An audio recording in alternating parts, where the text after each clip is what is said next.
Welcome to Telangana వెలుగు. నేను మీ రాజు.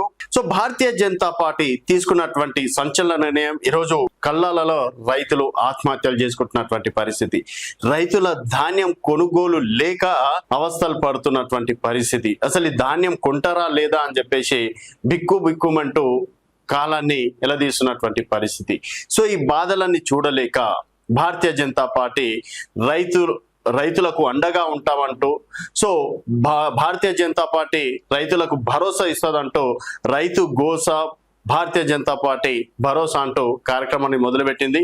దీనికి ఏలేటి మహేశ్వర్ రెడ్డి గారు, నిర్మల్ పార్టీ ఎమ్మెల్యే, అలాగే అసెంబ్లీ శాసనపక్ష నేత స్వీకారం చుట్టారని చెప్పేసి కూడా తెలుస్తుంది.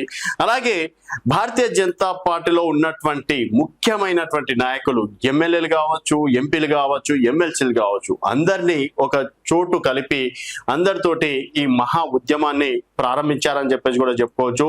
సో ఎన్ని రోజులు భారతీయ జనతా పార్టీలో గ్రూప్ రాజకీయాలు ఉంటాయి, ఒకరు అక్కడ సైడ్ వెళ్తే ఇంకొకరు ఇక్కడ సైడ్ వెళ్తారని చెప్పేసి రకరకాలుగా మాట్లాడుకున్నప్పటికీ ఏలేటి మహేశ్వర్ రెడ్డి గారు మాత్రం వీళ్ళందరినీ ఒక తాటిపైకి తీసుకొచ్చి ఈ రైతుల ఘోషని, అలాగే రైతుల బాధని చూపించడంలో సక్సెస్ అయ్యారని చెప్పేసి కూడా చెప్పుకోవచ్చు.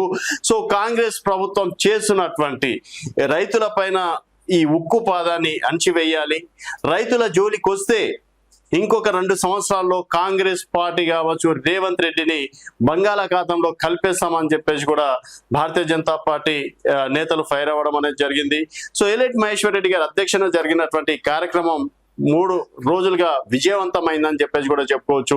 సో ప్రభుత్వంలో ఉన్నటువంటి మంత్రులు, ఎంపీలు, ఎమ్మెల్యేలు కూడా ఈరోజు రైతుల దగ్గరకు వచ్చి చివరి ధాన్యం వరకు మేము కొనుగోలు చేస్తాం, రైతులు ఎవరు అధైర్య పడద్దు అంటూ ఈరోజు రైతుల దగ్గరకు వస్తున్నటువంటి పరిస్థితి.